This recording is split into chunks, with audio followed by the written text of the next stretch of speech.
Ok, Oi, gente. esse é o quarto episódio do Cult. Eu sou o Chinela. Eu sou Rola. E hoje a gente vai falar sobre Deus Não Está Morto. Você quer fazer a introdução? Eu faço. Ah, sei lá, vamos fazer então. Você quer fazer o trailer falso? Eu tinha que ter escrito alguma coisa, eu não consigo fazer É. esse. Mas vamos tentar. Em português ou em inglês? Se quiser pode fazer os dois, eu corto. Ficar melhor depois. Ok, deixa eu fazer só um bloco de notas rapidinho pra ver. Em um mundo. Ah, foda-se, vai sem bloco de notas. Em um mundo onde os cristãos estão sendo perseguidos por todos os lados, um deles se levantará contra a opressão. Conheça Joshua, um estudante de qualquer curso da Universidade X. Eu não sei te falar agora. Quer fazer só uma? Acho que é uma boa só. Quer fazer a introdução normal? Não, eu gostei dessa, acho que isso tá ótimo. Tá bom. Eu tô fazendo a introdução mais coerente. Eu Nós gostei vamos- da antiga. Hoje nós vamos falar sobre a trilogia de filmes Deus Não Está Morto, lançado em 2000, se não me engano, 2014, 2016 e 2018. Fala sobre várias coisas, mas pelo menos o primeiro. Né? Oi? Pera. O filme fala sobre. Ao invés da introdução. Eu não sei, acho que ao invés de fazer uma introdução normal, como nós faríamos para os outros, acho que a gente já pode. Acho que melhor ir falando de cada um, eles são diferentes, mas muito semelhantes. Ok. Mas essencialmente eles trabalham sobre o tema de perseguição cristã. Que os cristãos. Calma. Perseguição cristã, pra você, meu É, caro ouvinte, não é cristãos perseguindo, é cristãos sendo perseguidos pela nossa cultura esquerdista, ateísta, anticristão, pró-muçulmanos. Está em todo lugar. Fique de olho. pois é, os cristãos sendo perseguidos nos Estados Unidos. Países, acho que 70% de cristãos, eles estão sendo perseguidos lá. Por isso você precisa de um filme pra isso. Obviamente. E aí, cada um deles tem uma narrativa diferente, mas muito semelhante. Começando pelo primeiro, no qual, se você já recebeu, por exemplo, um PowerPoint ou hoje em dia aqueles textões de WhatsApp, em que ele fala alguma coisa do tipo, numa aula, ou geralmente não é especificada, o professor fala que ele pode provar que Deus não existe, e aí ele faz algum argumento bosta no quadro, mas então o aluno se levanta e diz que ele está errado e refuta esse argumento. E o nome desse aluno? Albert Einstein. Imagina que alguém transformou isso no filme, só que sem o Einstein. Pô, seria muito melhor se tivesse o Einstein. Seria, mas acho que daria pra levar ainda menos a sério, né? Assim, você acha que o primeiro, ele realmente se leva a sério? O segundo e o Eu terceiro, acho que tudo eles se bem, levam a eles se sério. levam. Não dá A pra levar gente que esse não filme a leva eles sério. a sério. Não dá pra levar essa bosta a sério. Por isso que a gente tá fazendo. Por isso que a gente tá fazendo um episódio sobre, né? Assim, Deus está morto é ótimo. pelas razões erradas, né? Assim, Continue. Meus caros dois ouvintes, se vocês não repararam até agora, nós somos. A gente é ligeiramente cínico e não explicitamos ainda, mas somos ateus do tipo chato, assim. Então, obviamente, a gente acha tudo que esse filme defende e stand for idiota. autismo. Então, se você já recebeu algum PowerPoint ou uma corrente de WhatsApp pela sua tia de meia idade nesse estilo, imagina que alguém pegou e colocou dinheiro para transformar isso num filme. E aí, esse filme é Deus Não Está Morto 1. Você quer falar sobre o enredo de Deus Não Está Morto 1 ou eu falo? Sinta-se à vontade para falar. O enredo você começa com vários shots estabelecendo absolutamente nada, a não ser paisagem da universidade. Se você não sabe onde fica e que não é É. importante. Aí você conhece o seu protagonista, Josh, eu acho. Não, Josh Whitton. Josh. É Josh Whedon. Ele tem o mesmo nome do diretor do primeiro Vingadores, né? Sim. Coincidência? Eu acho que Será? Eles não puderam pegar o Albert Einstein, mas pegaram o Josh Whedon. obviamente. Esse Josh Whedon é melhor que o dos Vingadores. Então você começa vendo ele se inscrevendo para suas classes. Não sei, aparentemente você não faz isso pela internet nos Estados Unidos. você tem que fazer isso presencialmente, em pleno 2014. Mas eles não têm Júpiter, né? Grande Júpiter. O grande Júpiter Web da USP, que uma vez me proibiu de fazer uma matéria porque ela estava colidindo consigo mesma. Pra ser justo, Júpiter é um deus pagão, né? Não poderia. Por isso. Boa, por isso, eles não têm Júpiter. Tem que fazer Uhum. com a Bíbliazinha embaixo do braço. Se inscrevendo numa classe de introdução ao pensamento filosófico, e quando ele vai se inscrever, a pessoa que está escrevendo diz que ele não é melhor não pegar essa classe por causa do professor. Eu falo isso depois de ver o crucifixo no pescoço dele, porque é dado por um professor ateu malvado. A gente vai falar dele depois. E aí ele Você recomenda. não vai se desapontar? Aí ele recomenda outros horários para ele, mas aí Josh disse que não, porque isso ele vai ter que reajustar todos os horários dele só por uma classe e vai fazer esta classe mesmo. Vem o primeiro dia de aula e o professor diz que todos os alunos têm que escrever num papel Deus está morto, dita por Nietzsche em Gaia Ciência e popularizada em Assim Falava Zaratustra. E aí os alunos escrevem Deus está morto em papel entregue ao professor, menos Josh, que diz que ele não vai fazer isso. Então o professor, então ele teria de defender a antítese, que Deus não está morto. Créditos. Roll credits. Aí ele passa a ter de fazer, ao final de todas as aulas, uma apresentação no qual ele defende que Deus não está morto até o final do filme. Além dele, tem outros personagens que têm histórias assim, não relacionadas ao que ele está passando praticamente, como uma jornalista esquerdista liberal vegetariana e até que descobre que tem câncer, e aí a vida dela começa a ir por água abaixo. O namorado deixa ela porque ela tem câncer, mas no final ela encontra Jesus falando com a banda de rock cristão, The Newsboys, se não me engano, The Newsboys. que inclusive tem uma música chamada Deus Não Está Morto. Com cenas do filme no clipe. E até que eles cantam no final do filme, e o filme acaba com o show deles. Eles cantando God's not that he's clearly alive. Live to the inside of alguma coisa assim. Fazer o que, né? Antes rock era a música do Satã e agora tem rock cristão. Como já diziam os cristãos de antes, se não pode vencê-los, arruine.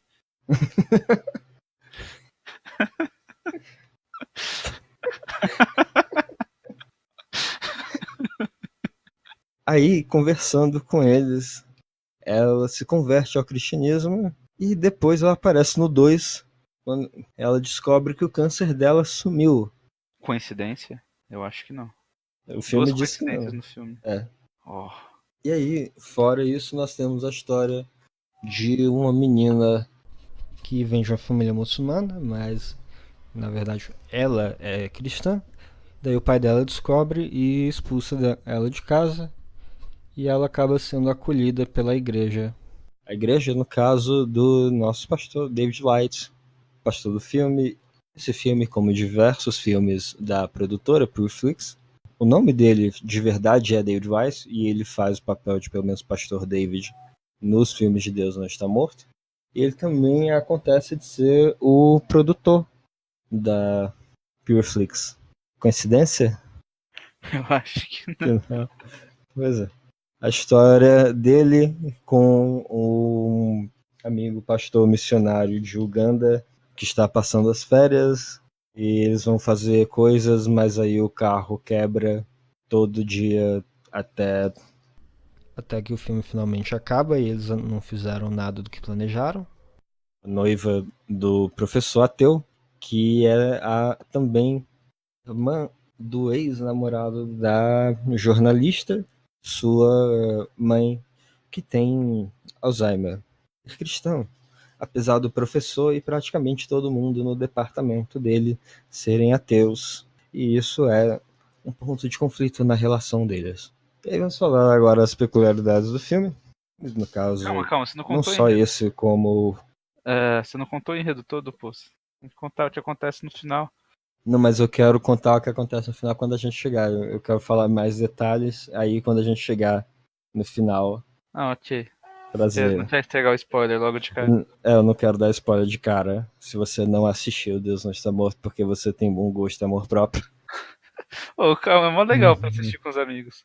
Como uma comédia, se você não tiver sóbrio, sim. Como um drama, nem tanto. Era pra ser um drama. Esse filme se classifica como um drama? Nem fudendo, ele é um drama. Ele se classifica como drama. Cadê? Não, ele não é um drama, ele se classifica como um drama. Porra. Caralho. O orçamento dele foi 2 milhões. Você Ó, sabe quanto ele rendeu? quanto? Quase 65. Porra. Caralho, a gente tem que começar a fazer filme cristão, porra. Olha, bom, já que a gente vai começar a fazer filme cristão, eu não sei, depende do nosso orçamento. A gente não fez a adaptação de Birdemic porque o metrô tava caro. Qual o nosso, qual o nosso orçamento pro filme cristão? Pô. Sei lá. É o preço da energia pra carregar o celular até o máximo? Você 70 tem, centavos. não sei se você tem Bíblia em casa, papai. Pô, tem uma Bíblia do Vaticano, pô. Ó, eu não tenho, mas você já confundiu minha carteira com a Bíblia, a gente pode usar isso. Justo, justo. Pô, 60 milhões. Eu achava que esses filmes só tinham. Eles no máximo se pagavam porque a galera da igreja que financiava comprava. Mas ele conseguiu ganhar dinheiro e ir pra caralho. Porra. Mas já que a gente vai fazer filme cristão, nós podemos usar o estilo de enredo, caso estrutura do enredo, que Deus Não Está Morto usa. E, assim, primeiro ele usa um estilo bem básico de 3 atos. Primeiro ato, introdução do personagem, introdução do problema ou vilão. Segundo ato, conflito. Terceiro ato, clímax e resolução. O que é, assim, a estrutura de enredo mais básica que você pode usar. Assim, se você já fez qualquer aula de escrita criativa, isso, eu realmente digo qualquer aula, porque eu tive uma aula sobre isso no 6º ano do ensino fundamental e a professora deu exatamente essa estrutura de enredo. Então, qualquer aula. Assim, tecnicamente o filme não é ruim. Assim, não é bom. Tecnicamente, o filme ele segue as regras mais bosta. De um ponto de vista técnico também, ele não é ruim. Ele, assim, ele faz o básico para ser competente. Ele é uma novela da Globo. Um pouco menos. É a novela do SBT. Tá, justo, ele é uma novela do SBT. É. Ele tem uma história estruturada o suficiente para ser chamada de história. Então é como a criança que está fazendo aula de arte escrevendo. E a produção dele é relativamente boa, então a iluminação e a câmera são ok. Embora o trabalho de câmera seja um nicho. Acho que tem uma coisa interessante, quando houve uma transição do cinema mudo para o cinema falado, uma das críticas mais comuns que se fazia assim, ao cinema falado é que agora o filme se tornou assistir pessoas conversando. Enquanto no cinema mudo você tinha que ter alguma coisa visualmente interessante, visto que você não tinha como transferir informação unicamente por diálogo. Esse filme é exatamente assistir pessoas conversando. Mas não é só assistir pessoas conversando, é assistir pessoas conversando mal. Às vezes, perto da cara deles. Às vezes, longe da cara deles. Às vezes, a gente ouve eles conversando lá de longe, com eles bem no meio do pátio e a câmera bem longe do diálogo. Às vezes, a gente está bem perto do diálogo. E eu ia tentar fazer alguma piada com isso e não consegui. Pois é. Mas uma das coisas é que esses filmes seguem uma estrutura mais particular dentro dessa estrutura de 3 atos, que é, basicamente, o primeiro ato você tem a introdução do protagonista, que é o bom cristão. No caso, esse protagonista, ele sempre faz questão de mostrar que o protagonista é cristão, praticante, e que ele é uma pessoa boa por quaisquer motivos. E aí depois Logo em seguida, você tem a introdução do antagonista. No primeiro filme, o ateu malvado, mas mais do que isso, que começa a ser a partir do segundo e terceiro, ele é uma figura de autoridade secular. No caso, isso é importante porque, como o filme tem uma narrativa de perseguição, ele precisa ter uma narrativa de opressão. E por isso, o nosso protagonista tem que ir contra uma autoridade. É por isso que o debate que ele tem na aula de filosofia não é contra, por exemplo, um outro aluno. Tem um outro personagem que é um aluno chinês que teoricamente é ateu, porque ele vem da China, que é um país ateu, né? E depois de ouvir os argumentos do Josh, ele se torna cristão. E no segundo filme, se torna pastor. Você podia muito bem só pegar o menino chinês e colocar ele para fazer um debate com o Josh, e no final ele se convertendo do mesmo jeito. Só que aí você não tem uma autoridade secular e aí você não tem uma narrativa de perseguição. Segue com a introdução do problema, no caso do bom cristão sendo confrontado por um indivíduo, uma instituição representativa do Estado secular, no caso, ou representativa da secularização como um todo, ou só uma autoridade secular, sendo o vilão uma caricatura do que está sendo criticado. E, assim, por exemplo, no primeiro filme, o professor de filosofia ateu que quer veementemente tornar todos os seus alunos em ateu e não aceita Deus. Esse professor, assim, isso não existe, tá? Existe só na imaginação do filme do Olavo de Carvalho, né? E aí depois... E vem depois o ato 2, o embate entre o cristão e o secularismo, sendo mais ou menos equilibrado no final, com o secularismo tendo uma pequena vantagem, sendo que essa vantagem vem do abuso da posição de poder. No caso, no primeiro, o professor chega a ameaçar a reprovar o Joshua Whedon, e não só reprovar, que ele vai garantir que ele não consiga se tornar um advogado, que é o que ele está na faculdade para. Assim, aí depois é um subenredo sobre a vida pessoal do protagonista sendo afetado negativamente pelo embate, e geralmente sendo pedido que ele desista.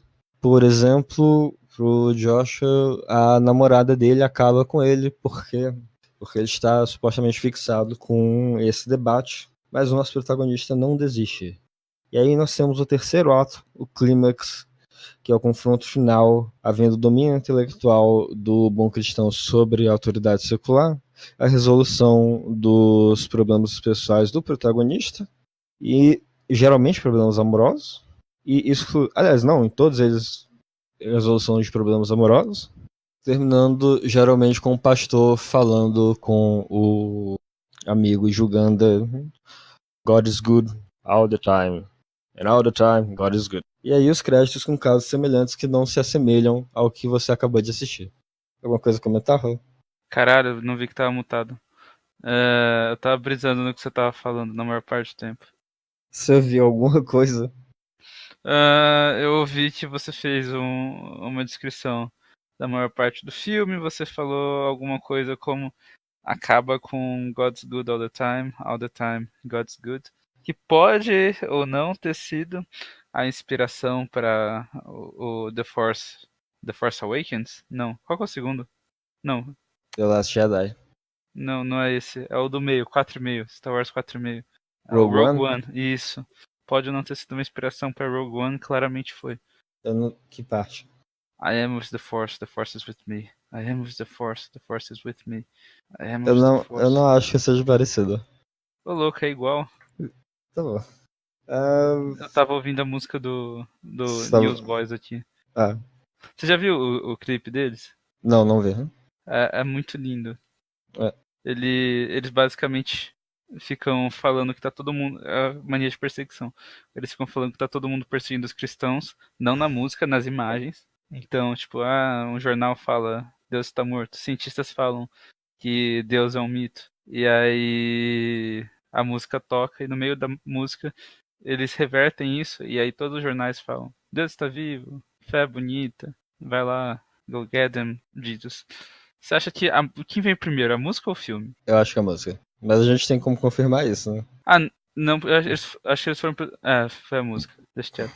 É. 2011 a música foi. O filme é É o 2014? filme 14. Você acha que o cara criou a música, criou o filme e depois viu que a música batia? Ou ele viu a Hum, música e falou, cara, eu vou fazer um filme com essa bosta? E fez. Eu não acho que ele chama de bosta, apesar de ser um bom descritivo. Mas eu imagino que ele tenha visto a música e decidiu que queria incorporar em um filme. É porque não é nem incorporar, a música é o filme, assim, só não tem o nome do protagonista. Acho que teria problema você colocar Josh Whedon no meio da música, né? Esse talvez levar um processinho nas costas aí. Detalhes, detalhes. Quem se importa É. com o processo? Eles se importam nessa bela obra de. Se eu falar que é uma obra de ficção, as pessoas podem ficar tristes comigo porque eu tô falando que. Não, é uma obra, é ficção. Você não ouviu a última parte que eu falei, que créditos que mostram os casos semelhantes que não se assemelham ao que você acabou de assistir? Ah, não, tá brisando totalmente É, nessa parte. não, inclusive no final eu quero falar sobre os casos semelhantes que não se assemelham. Sim, é ficção, é completamente ficção, independente do que o filme tenta te convencer. Ô louco, grandes perseguições cristãs. Assim, tem duas opções. Ou ele acredita nessa perseguição, que é um negócio quase esquizofrênico, ou ele não acredita nisso, mas está tentando fazer uma narrativa em que isso possa parecer verossímil. Qual é a chance dele ser o. Qual que é o nome do Ryan Gosling naquele filme da boneca sexual? Porque ele não consegue compreender as pessoas dizendo pra ele que isso não é real. É, tipo isso. Mais ou menos, porque ele claramente aceita críticas, porque ele vai mudando algumas coisas ao longo da trilogia. É por isso que os outros não são tão bons quanto o primeiro. São só chatos. É, o dois mais ou menos. Assim. O primeiro é absolutamente esquizofrênico. Os outros ele vai aceitando críticas e vai diminuindo. É legal que muitos processos, eles não. Muitos não tem nada a ver com a cristandade, né? É, E muitos assim, deles não sequer ganham. tem isso também. Veja esses processos parecidos que aconteceu exatamente o que contamos. Só que nesse o cara perdeu. Ele não pode ensinar É, evolução como se fosse. Criacionismo como se fosse evolução. Aí nós temos, em relação ao enredo, eu já falei dentro do. Assim, eu tava falando isso pra gente poder fazer o nosso filme cristão. Agora, se não prestar atenção, é a história do Birdemic Brasil de novo. Eu acho que a gente não precisa de uma fórmula para fazer um filme cristão. Você vê, se a gente tentar fazer uma fórmula, a gente vai vender para um público que não é brasileiro. Para apelar para o público brasileiro, o que a gente tem que fazer? Falar qualquer bosta, igual o Silas Malafaia faz. Dizer que Bolsonaro aprova. Dizer que o Bolsonaro aprova. É, Igual aquele DVD dele que tem aliens, gays, aborto e degeneração moral. Como que era? homossexualismo, aborto e depravação moral, discos voadores e extraterrestres. Então, a gente não precisa fazer um filme coesa, é só fazer uma coisa igual a essa. Bota um título X e é isso aí. É. É mais que o suficiente. Mas eu acho que pro público brasileiro eles se sentiriam pouco representados se a gente fizesse um filme onde eles estão sendo perseguidos. Eles gostam de perseguição. Então, claramente, nosso filme a gente vai caçar viado. O Deus Onde Está Morto, custando 2 milhões, fez 67. 67. É muito dinheiro. A fórmula claramente funciona. Quanto o Silas Malafaia fez nesse filme? Não sei, Qual que é aquele filme da Record que foi a maior bilheteria com ninguém assistindo? É o. de Macedo. Edir Macedo. Foi a maior bilheteria de filmes brasileiros, sendo que as salas estavam esgotadas e vazias. Qual que é o nome do filme? Qual que é o nome do filme? Nada a perder, eu acho. Nada a perder. Quanto será que ele fez? Será que o Wikipedia Brasil fala isso? Eu não sei, Alan, mas você tem que considerar que esse filme é. Provavelmente eu não estou fazendo uma acusação, mas a forma como ele foi vendido parece se assemelha a não significa que ele seja, por razões legais, um esquema de lavagem de dinheiro. Eu não estou dizendo que a Igreja Universal utilizou o filme para lavar dinheiro, mas outras pessoas utilizaram esquemas semelhantes para lavar dinheiro, não necessariamente a Universal. A Universal nunca faria isso. São 120 milhões a receita. E vai ter um Nada a Perder 2. Você tem que lavar o dinheiro dos traficantes evangélicos de alguma forma. Por Nossa, razões cara. legais, isso é uma piada. A gente muito devia abrir uma igreja. O que a gente tá fazendo com biologia, qualquer bosta? Um filme 120 que. fucking milhões. Um filme cristão que não sai do papel. Cara ouvinte, caso você queira muito ser um associado da nossa igreja, futura igreja cristã, nós pedimos apenas que você faça um investimento no Apoia-se /cult para nossa futura igreja cristã e nosso filme cristão. Se você, caso você seja acusado, obviamente você não faz transações ilícitas e precise regularizar seu dinheiro, é a especialidade da nossa futura igreja. Caso ela venha existir, por favor, considere fazer sua doação. Inclusive, cult é um bom nome para uma igreja. Melhor que Bola de Neve, que parece sorveteria. A nossa Não, igreja. a gente tá se descobrindo nessa bosta. A nossa igreja pode ser online, você não precisa atender. E assim, para garantir a sua salvação, sem você precisar vir, a gente te manda por pequenos pagamentos de R$60 um pacote com 1000 hóstias. Mas. Você vai molhar. Você bota a no pote e completa com HB e come como se fosse cereal toda manhã. Então, é o que eu ia dizer. 1000 hóstias mais suco de uva, você coloca no pote. Veja bem, se você for à igreja toda semana, 54 hóstias são necessárias para a porção de um ano de salvação. Então, com o nosso pacote, nós garantimos a sua salvação por pelo menos 18 anos e meio. Você só precisa fazer outro pagamento. Digamos que a gente consiga abrir ela em 2020 e em 2038. Ó os negócios aí, meu caro ouvinte. Procure a gente para fazer seu investimento. Se você investir desde o começo, a gente favorece as suas taxas na hora da operação fiscal. Ao invés de pagar R$60 para seus 18 anos de salvação, você pode fazer um pagamento único de R$ 11.612,90, onde nós lhe mandamos 60 quilos de hóstia e você pode comer o equivalente ao corpo de Cristo.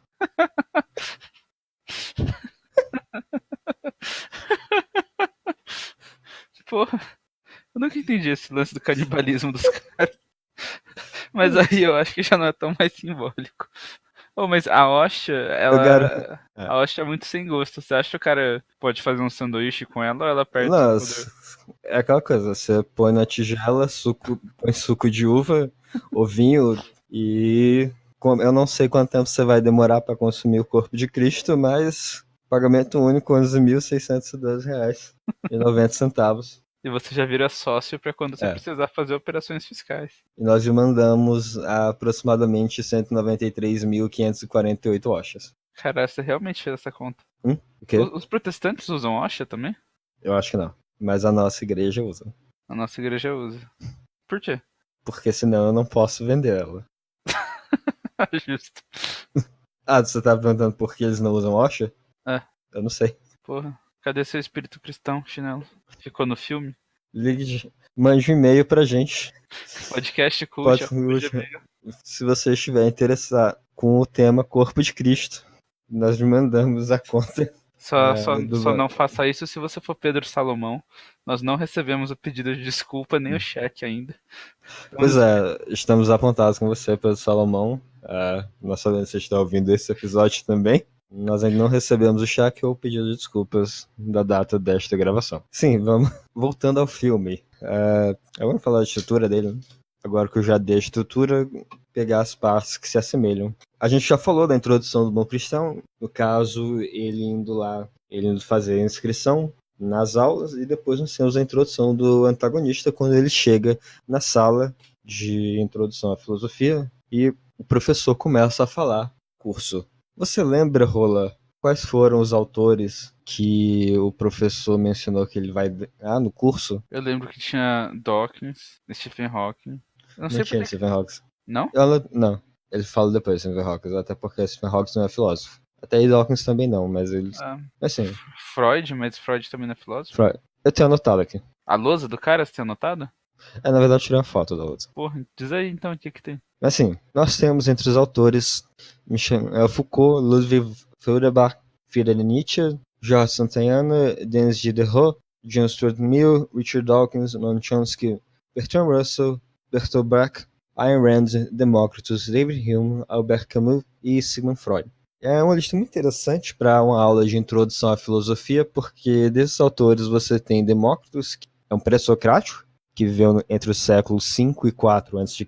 Depois, os mais velhos é o Diderot e Hume, que são do século 18. Depois do século 19, Nietzsche, Feuerbach, Stuart Mill e Freud, que atuou tanto no 19 quanto no 20. Aí do 20, Foucault, Rousseau, Santayana, Camus, Rand e Brecht. E depois do século 21, apesar que esses também atuaram no século 20, Dawkins e Chomsky. Então, é uma aula muito interessante de filosofia, porque a filosofia aparentemente começou no século 5 a.C., teve 2.000 anos, 2.100 anos em que porra nenhuma de valor foi feita, e aí depois ela começa de novo no século 18. É muito interessante como a didática do professor, né?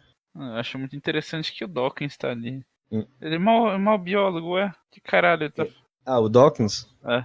Não, Dawkins é um biólogo, é um etólogo. Ele está aí por causa do livro Deus, um Delírio, que é sobre ateísmo, mas não é um livro exatamente de filosofia. Assim, ele não introduz nada particularmente novo. É uma discussão sobre principais mitos e conceitos do ateísmo, mas Dawkins é um etólogo. Você não teria ele em aula de filosofia, apesar que a gente teve ele na nossa aula de filosofia. A gente teve? A gente teve Dawkins na nossa aula de filosofia, mas não sobre o ateísmo dele, mas sim sobre filosofia da evolução. Existem dois grupos distintos sobre, e Dawkins é o principal de um deles. Essencialmente, não é importante falar sobre, mas essencialmente existe o grupo que considera que a maior parte das adaptações sejam parte de pressão evolutiva, do qual Dawkins é o maior representante, e o grupo em que considera que existe um número considerável de características que são consequência Da da... deriva? de deriva. Assim, foi a aula sobre o clítoris de Hiena. Isso é uma aula de verdade, tá? Eu realmente não lembro dessa aula. Foi de processo ou de filosofia? Não, filosofia. Ah, tá. Eu não fui muito em filosofia. O que comentário você quer fazer sobre o filme? Não, então, eu acho que ainda tem muito o que falar, mas assim, é uma aula muito interessante porque isso é uma aula de introdução à filosofia e como nos Estados Unidos você não entra num curso, você escolhe o seu major, o que você vai fazer dentro da faculdade, isso é supostamente uma aula de introdução à filosofia geral. Assim, Platão, Sócrates... Se tiver isso na escola. Não precisa É, deles, não. Eles precisam de os clássicos. Freud e Rousseau. Ayn Rand que...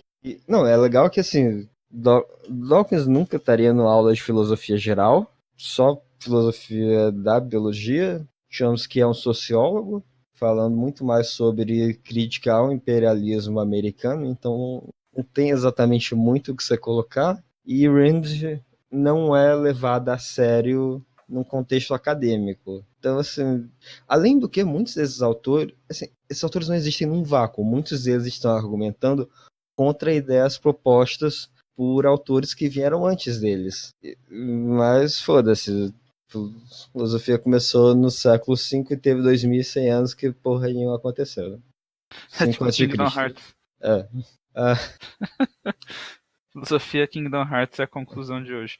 Você realmente estudou pra fazer essa bosta, hein? não, eu já conhecia boa parte das mencionadas. E assim, eu já, pelo menos os comentários que eu fiz sobre Dawkins, Chomsky e Rand, eu não tive que estudar, eu já sabia sobre. Ó, que menino letrado. Então, eles são relativamente famosos. Então faz todo sentido eles estarem numa aula introdutória de filosofia. Não por filosofia.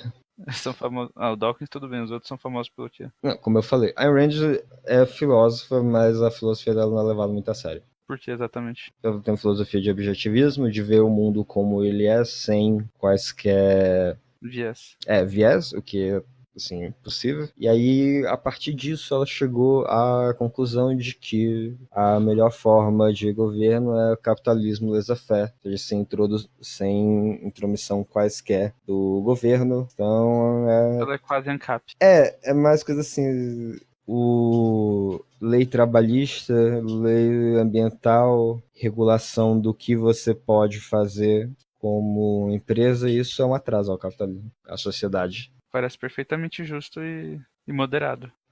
Sabe, não importa que isso objetivamente não funciona, mas... A filosofia nunca foi objetiva, não é mesmo? Então, mas ela dá o nome da própria filosofia de objetivismo. Exatamente, a filosofia nunca É, foi objetiva. Ela pode tá. subjetivamente nomear alguma coisa objetivamente não objetiva como objetivo.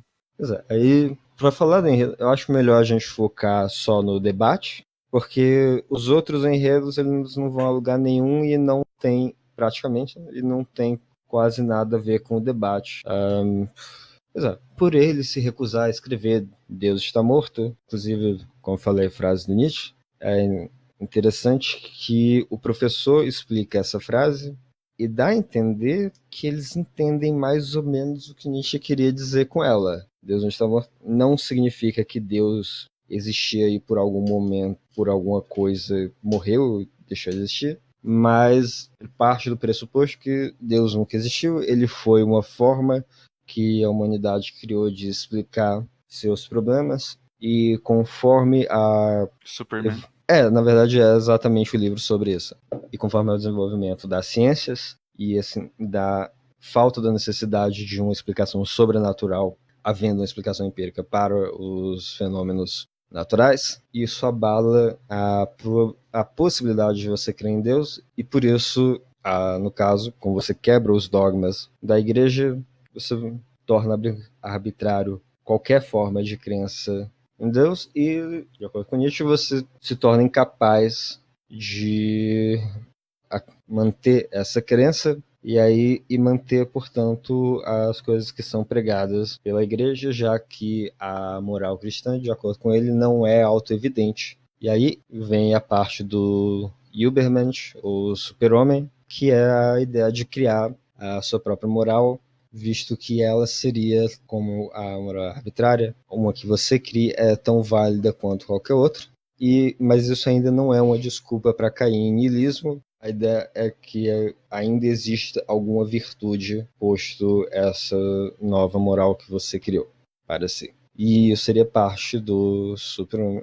Você não está restrito a códigos que foram impostos a você e que você questione e adapte códigos conforme a sua necessidade. Isso é o que a frase significa, e se ele está trabalhando antítese, não é trabalhar a ideia de que Deus existe, mas sim que a crença nele ainda seria válida, ou que, por exemplo, ainda faria sentido você manter a moral cristã, ou menos a crença em Deus.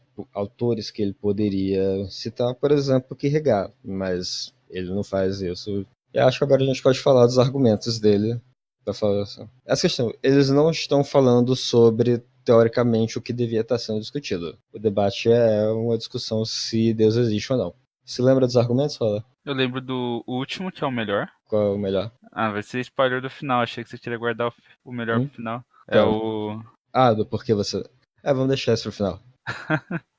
Vamos falar de cada um. Esse primeiro argumento que ele faz, ele fala sobre um astrônomo cristão que descreve a forma que ele imagina o universo sendo criado é quando Deus diz que se faça luz, o universo, um instante imensuravelmente pequeno de tempo sendo criado a partir de uma explosão de luz, isso, se não me engano, no século XVI, e aí mostrando as semelhanças com o Big Bang. E aí, como ele diz, durante, não sei, no caso, a ciência acreditava antes na concepção aristotélica, outra pessoa que teoricamente deveria estar numa aula de introdução à filosofia, mas ainda assim, de que o universo sempre existiu, então mostrando que por vários anos o cristianismo estava certo e a ciência estava errada. E aí agora a ciência chegou no mesmo patamar do cristianismo. Então, só tem um problema,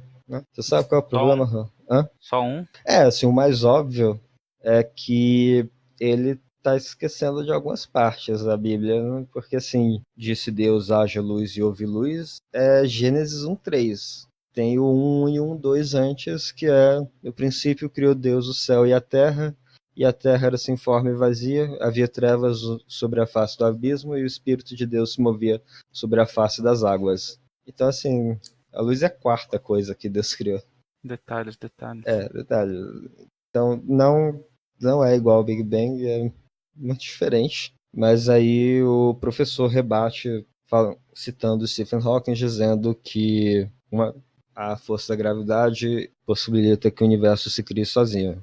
Assim, a primeira coisa, isso é um professor de filosofia, é um tanto estranho que ele tenha trazido Stephen Hawking, um físico, para falar essa aula de filosofia, até porque o que significa, teoricamente, a ideia de Deus estar morto.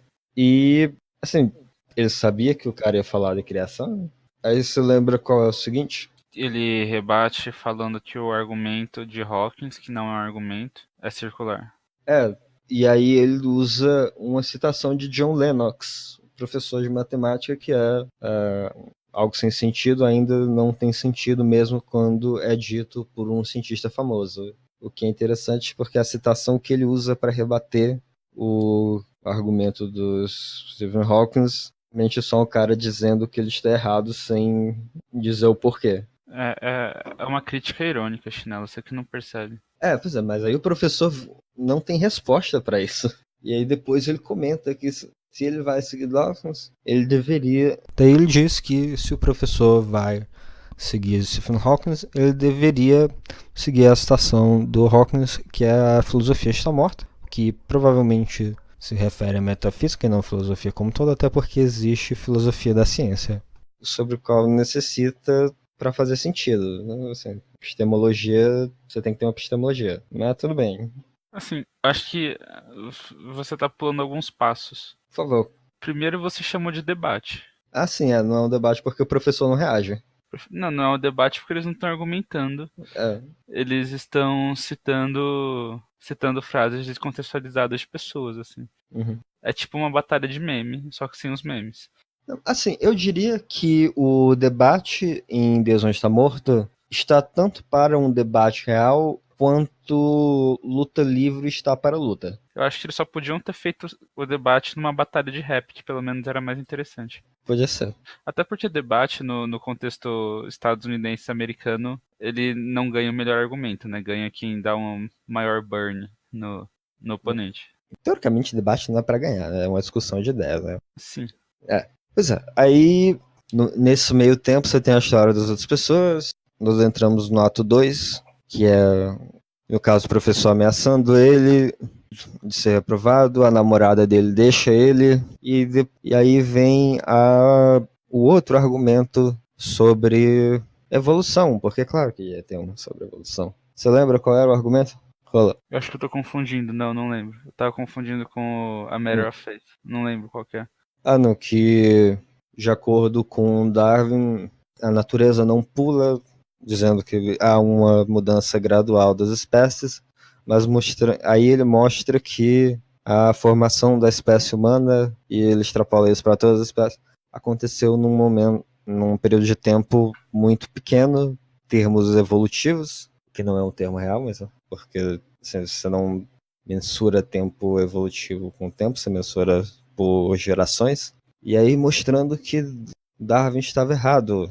Só que assim, ele apresenta isso como se fosse um negócio que os evolucionistas não querem que você saiba, e não algo que é amplamente discutido na academia, além de assim, haver várias formas de tratar isso, que não é nenhum problema, é só uma observação. Assim, ele meio que esquece que tem 160 anos depois de Darwin publicar A Origem das Espécies. Ele não é a única autoridade sobre evolução. Não é nem a melhor autoridade sobre evolução atualmente. Se a evolução biológica com seleção natural surge com Darwin, você percebe que a gente só vai voltar a ter discussão relevante sobre isso 2000 anos depois de Darwin, assim como filosofia. Pois é, 2100. 2100. Daqui em 2100 anos eles começam a tratar sobre esse problema. Então, Então só faz sentido no contexto do filme. Eu acho que isso é consistência e você tá fazendo nitpicking do caralho, Chinelo. Ah, Hater. Isso é o, hater. o problema sou eu. O problema é você, isso é hater, pô.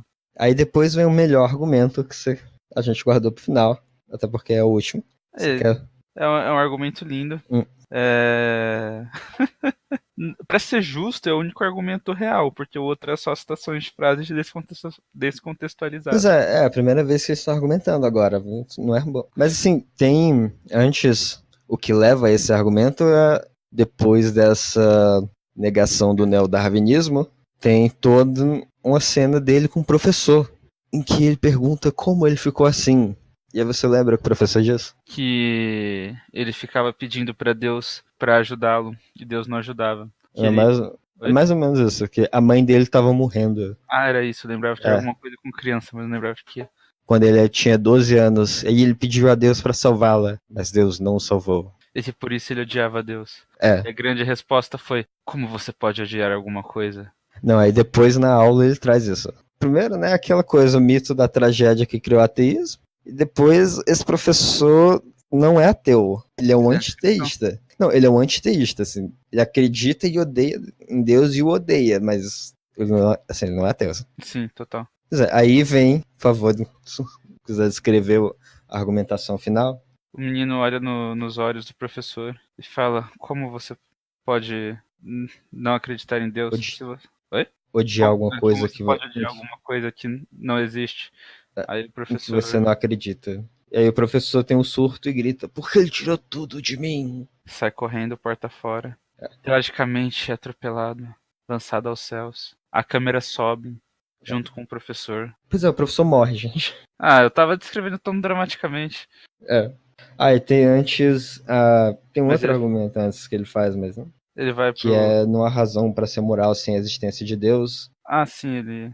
Que é interessante porque primeiro, é a primeira vez que eles estão realmente argumentando sobre moral, o que era, teoricamente, a frase sobre Deus está morto. E é interessante porque vários dos autores que o cara menciona trabalham sobre esse assunto e meio que assim, esse argumento que ele usa é meio que destruído em vários desses trabalhos, mas também é interessante que o Deus no Delírio também fala sobre o argumento do porquê você odeia algo no qual supostamente não acredita. Então, assim, se eles estivessem lendo o material para a suposta aula, o menino teria sido destruído. Por exemplo, Sócrates tem um dos diálogos escritos por Platão, uma conversa com um religioso, no qual ele pergunta exatamente isso, qual a justificativa da ética e da moral. Ele responde que ela se justifica por ter sido imposta por Deus. E aí Sócrates pergunta como Deus chegou à conclusão de que isso era moral ou ético. O que leva à questão de que se simplesmente atribui isso a Deus, isso ainda não responde à pergunta do porquê é ético, se você não consegue atribuir uma razão pela qual Deus atribuiu isso como ético. E se você tem uma razão, por exemplo, ele chegou nisso a partir de uma conclusão lógica, você pode muito bem chegar a uma moral tão eficiente quanto a partir da lógica. O que é o que vários desses autores propõem. É que você acha que isso é um filme cristão. Isso é uma crítica ao sistema educacional. Realmente é. Deve ser isso. Veja, você tem a aula e o material, a proposta da aula e o material da aula, mas ninguém segue eles. O professor cria essa proposta de fachada. Os alunos estão lá de fachada. O professor também, aparentemente, né? Então, é tudo uma grande fachada. Essa é a mensagem do filme. É por isso que o Bolsonaro quer acabar com o curso de filosofia, né? Exatamente. Porque a filosofia só faz comunistinha. É tudo uma grande fachada, nada. Ninguém tá lendo porra nenhuma ali.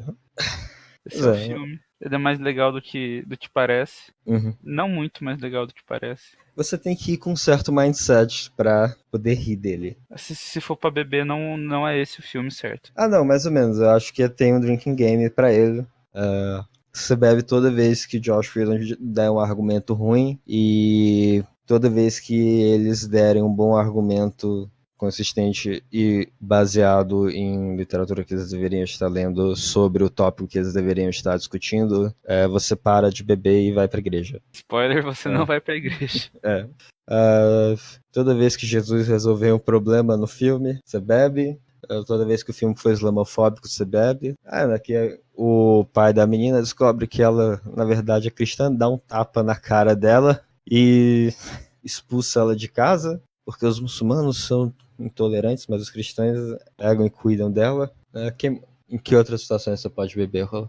Você pode beber quando a iluminação for muito clara e quando a câmera estiver apontando para espaços, fazendo enquadramentos desnecessariamente grandes ou desnecessariamente perto. Você pode beber toda vez que eles falarem God is good. Toda vez que eles falarem all the time. Quando responder, você dá 2 goles all the time. Mas isso é no 3, né? No 3 é foda essa parte. Não, no 3 é... É quase um meme. O 3 é... Pois é, que nota.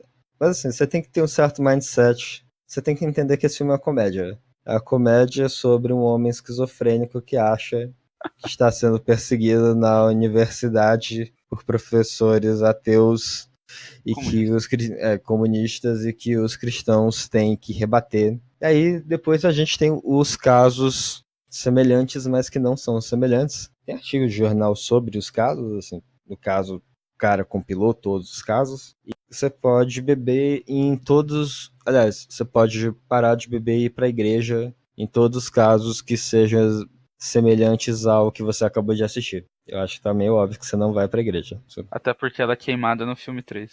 Né? Pois é, aí... Não, você lembra o que eram os casos? A gente assistiu isso quando ele lançou, né? O filme. Então, muitos dos casos... 5 anos, não lembro.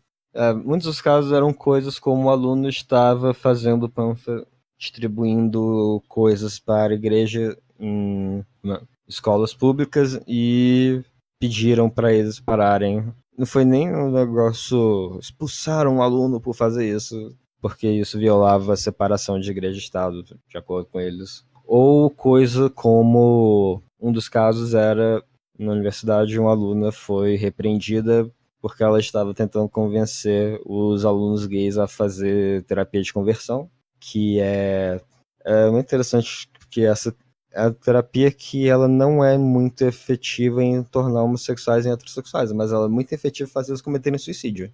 Se você comete 2 pecados, você é punido pelo maior deles ou pelos 2? Eu acho que você paga por tudo, ó. Então não é uma boa, não recomendo. Pois é.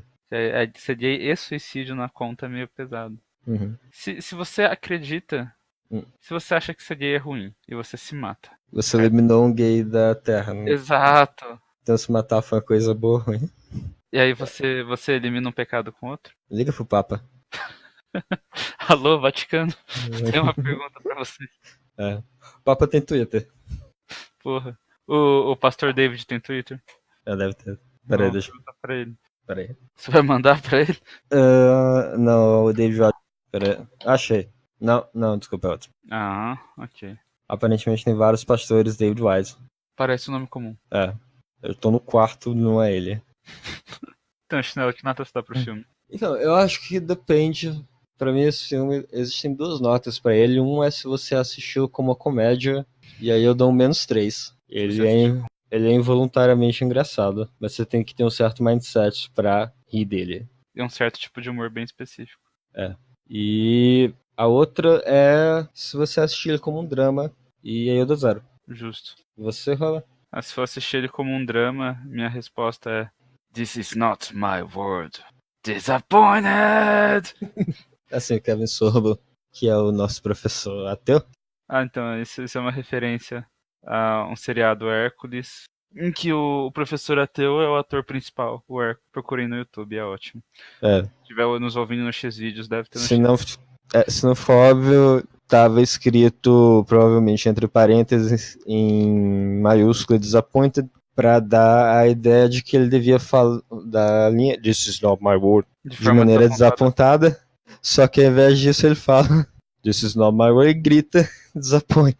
Disappointed. Como comédia, se você vê com todo o nosso cinismo, e não, você não precisa ser ateu pra ver com cinismo, é só você ter noção de que Eu o conheço filme, cristãos que não gostam do filme também. assim, ele é muito proselitista pra qualquer lado. Qualquer pessoa que assista tem alguma mais que três E eu neurônios. também não sei para quem ele, exatamente para quem ele é prosantista, porque ele não é para converter ateu pro cristianismo. E se você for cristão que tem uma mínima noção do que é perseguição, você sabe que você não está sendo perseguido. Então, Talvez ele esteja tentando forçar os cristãos que se sentem perseguidos a se sentirem mais perseguidos a ponto de encher o saco das pessoas.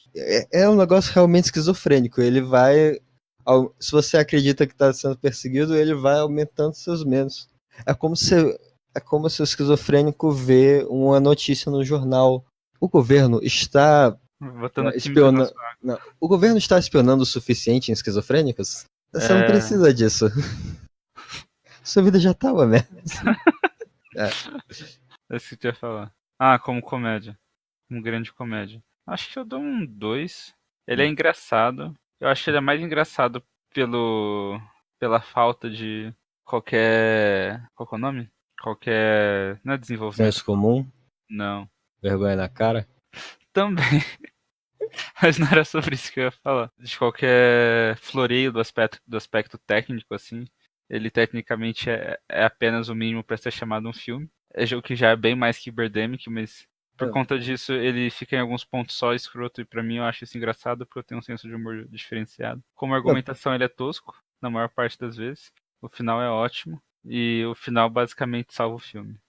a gente esqueceu de falar. Pastor David finalmente tem uma cena referente a. Primeiro ele é guia do Josh, mas ele está presente quando O cara morre. o cara morre. No caso, ele está distraído porque o professor, né, está distraído porque a noiva dele deixou ele, porque ele humilhou, supostamente humilhou ela no jantar com as outras pessoas da academia, que todo mundo era ateu, menos ela, e aí eles ficaram zoando ela por isso, mais ou menos. E aí ela decide acabar. E aí ele tá tentando entrar em contato com ela no celular, não vê o carro passar. É atropelado, aí voa, cai de costas, e aí Quando você é nisso. atropelado, normalmente você é jogado pra frente ou o carro passa por cima. Esse É, cara não, ele voa então, verticalmente para cima. isso é a questão. Ele baixa um capô, vai pra cima e aí cai atrás do carro. Essa é a melhor coisa que você pode esperar quando você é atropelado. É o mínimo de dano que acontece com você. Não quando Deus quer te matar. É, não quando você quer te matar. Assim, o Marshall ia pra baixo do carro e as rodas iam passar por cima. Pois é, mas aí vem o pastor e o outro pastor. Então, o David e o pastor de Uganda. E o pastor de Uganda diz: Ah, os pulmões dele estão enchendo de sangue, ele não tem muito tempo. E aí o pastor David convence ele de que aquele carro podia ter matado ele no instante, mas ele não fez. Isso é uma oportunidade. Kevin Sorbo confessa seus pecados e morre o cristão. E aí acaba o filme com os dois pastores sorrindo, e aí ele fala: Ah, isso é causa para celebração. O cara morreu uma morte horrível. Vai, É, Deus. celebração. Ele foi atropelado, o cara do carro fugiu e os pulmões dele se encheram de sangue. Então ele morreu praticamente afogado fora no próprio sangue nos seus últimos momentos, que deve ter sido completamente agoniantes. Mas isso é causa para celebração. Porque ele se converteu no final, gente. Já viu aquele episódio de Family Guy que tem uma das várias sketches de Family Guy? Que quando eles vão matar o Bin Laden, quando eles arrombam um quarto, o Osama Bin Laden fala: é, Eu aceito Jesus Cristo na minha vida. E aí atiram nele e ele aparece no céu porque ele aceitou Jesus. Eu acho que tem tipo um cara de beisebol. Save. Tipo isso. É, pois é, tipo isso. Quando chegar essa cena, você termina seu drink, né, de escolha. Não importa qual ele seja, você termina, o quanto tenha. Se tiver pouco, eu recomendo você pegar outro e terminar ele também. E aí acaba com todos os personagens importantes, a jornalista, o Joshua e a menina muçulmana no concerto, caso E jornalista nos bar... o chinês não Ah, tá lá? Ou ele aparece é o depois? chinês também. O chinês tá lá também. É. Chinês que vira pastor nos filmes seguintes. Mas é legal que o chinês era, teoricamente, ateu mesmo, indo se convertendo, pelo que a argumentação do Josh, nessa manhã, e aí na noite ele já tá no show de rock cristão. E aí, God's not dead. aí ele e a menina muçulmana se olham e dá a entender que eles vão ficar juntos, o que não acontece nas sequências porque ela nunca mais aparece. Mas é aquela coisa, termina com a resolução e, teoricamente, uma solução aos problemas amorosos do nosso protagonista. Que aparece depois em cameo nos outros filmes. No terceiro só. God's not dead, he's surely alive. He's living on the winds. E aí, vamos falar do 2? Nossa, tô morrendo. Aliás, você deu. Com certeza, a gente tá acabando agora. O 2 e o 3 é rápido. Porra, o 2 é chato, o 3 é mais chato. Quer continuar a semana que vem? O 2 e o 3? 2 e 3. Pode ser, vai ser bem curto. A gente guarda esse episódio só pro primeiro, depois a gente faz o 2 e o 3. Beleza. Eu tenho que fazer uma boa edição nesse, tá bem chato. Então, acho que é isso. 4º episódio do Cult. Semana que vem é 4.5. Se você tá vendo isso no Xvideos, deixa um comentário, por favor. Sim, para quem não sabe, nós estamos disponíveis no YouTube, Spotify e Xvideos. O Xvideos é de longe nossa melhor mídia. Eu acho que a gente não passou de 200 visualizações no YouTube, mas a gente já chegou a 4.000 no Xvideos. Eu não sei porquê. Se você estiver assistindo, se você ouviu até o final com um pau na mão, dá um like no vídeo, por favor. Por favor, fale isso pra gente. Você veio pro Xvideos procurando conteúdo aleatório e achou a gente. Estava procurando pornografia por algum motivo. Procurou Deus não estamos e encontrou a gente. O que você estava fazendo para chegar na gente a partir do Xvideos? Por favor, deixe um comentário, estamos curiosos. Como a gente conseguiu tanta view no Xvideos? Eu não sei. Mesmo que 95% seja bot, ainda tem gente que vê essa Se 95% for bot, a gente ainda tem o mesmo número de visualizações que o YouTube.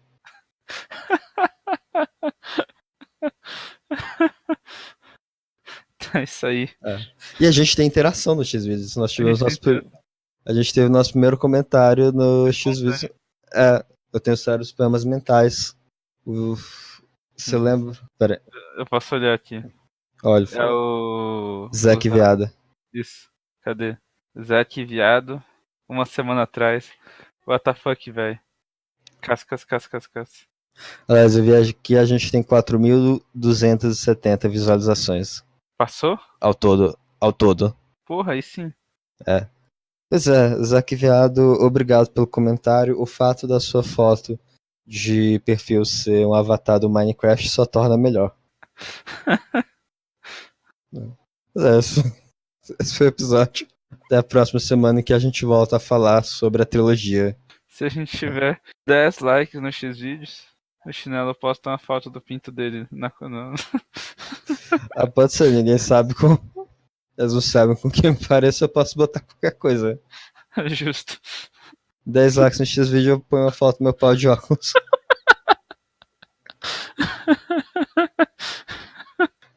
Não sei, talvez só as Photoshop.